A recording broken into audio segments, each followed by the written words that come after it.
Bonjour. Aujourd'hui, nous allons parler de 2 ou 3 choses relativement simples.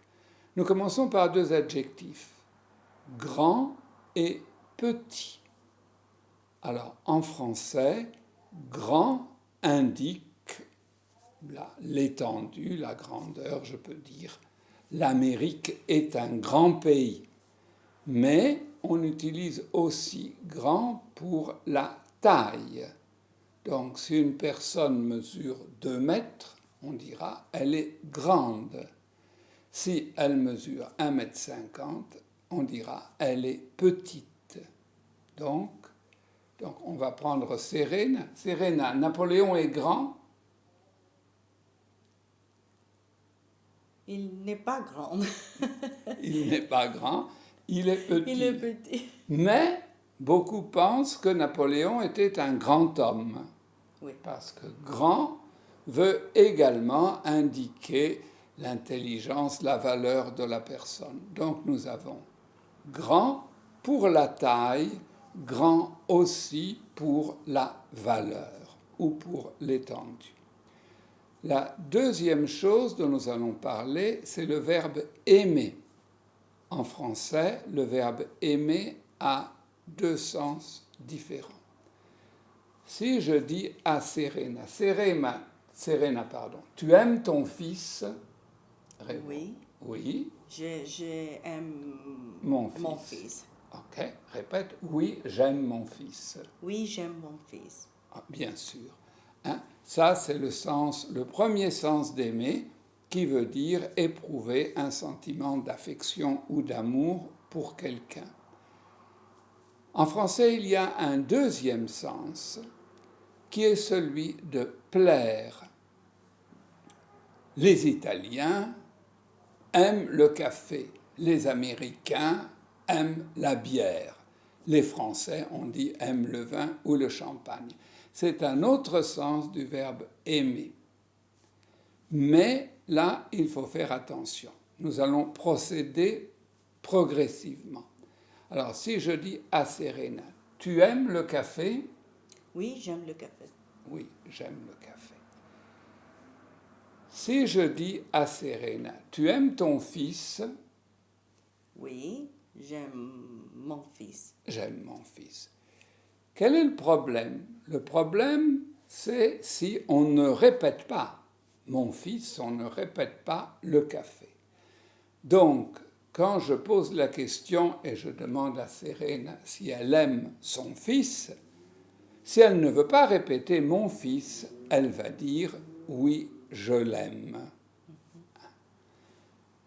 On ne peut pas faire la même chose quand on parle du café ou quand on parle de toute autre chose que d'une personne.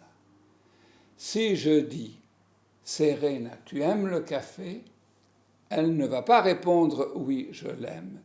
Elle va répondre oui, j'aime ça. Alors, tu aimes le café, Serena? Oui, j'aime ça. J'aime ça. Ça est un petit mot magique en français qui s'écrit C avec une cédille et un A et qui remplace beaucoup de choses, qui est très utilisé. Ça remplace aussi un infinitif. Si je dis Serena, tu aimes aller au cinéma? Réponds. Oui, j'aime aller au cinéma. J'aime aller au cinéma. Ou bien, si tu ne répètes pas aller au cinéma, tu vas dire oui, j'aime ça. Oui, j'aime ça. Voilà. Donc, ça remplace aussi bien un nom qui n'est pas un nom de personne, on ne peut pas utiliser ça pour une personne, mais ça remplace également un infinitif ou une proposition. Nous allons reprendre le verbe aimer, mais avec un complément pluriel. On va dire Monsieur Duval aime ses enfants et on va répondre oui, il les aime. Si je dis à Serena, Serena, tu aimes tes enfants, tu vas répondre oui, je les aime. Je les aime. Encore une fois. Oui, je les aime. Je les aime. Okay. Maintenant, si on prend un nom de chose, on va dire par exemple, les Italiens aiment les spaghettis. Là, ce n'est pas une personne, on va dire, oui, ils aiment ça. Alors si je dis, les Français aiment les baguettes. Oui, ils aiment ça. Oui, ils aiment ça. Mais il y a une exception à cette règle. Quand on parle d'un objet déterminé, on va employer les. Je reprends l'exemple précédent. Je dis, les Italiens aiment les spaghettis, oui, ils aiment ça. Si je dis à Serena, Serena, tu aimes les spaghettis? Oui, j'aime ça. J'aime ça. Mais si au lieu de dire spaghetti, qui est un mot général, qui indique une catégorie d'objets, je les précise, je vais dire Serena, tu aimes les spaghettis que fait ta mère? À ce moment-là, Serena ne dira pas oui, j'aime ça. Elle dira oui, je les aime beaucoup, si elle veut être gentille avec sa mère. Hein? Pourquoi? Parce que ce ne sont pas les spaghettis en général, mais ce sont des spaghettis particuliers. De même, je peux dire, est-ce que tu aimes les glaces au chocolat? Alors, les glaces au chocolat, c'est quand même une catégorie générale. On dira, oui, j'aime ça. Mais si je dis, tu aimes les glaces de ce magasin en face de chez nous, nous répondrons, oui, je les aime beaucoup ou je ne les aime pas.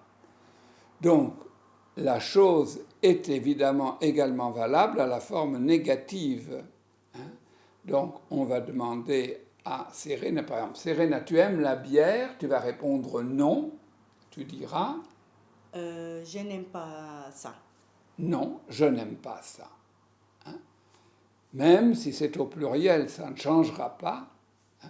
On dira tu aimes les biscuits à la vanille? Imaginons qu'elle ne les aime pas. Alors elle dira Non, je n'aime pas ça. ça. Mais vu que j'ai dit à la vanille, ici, elle aurait pu mettre l'un ou l'autre. La règle n'est pas aussi rigide que ça. Ok, c'est tout pour aujourd'hui.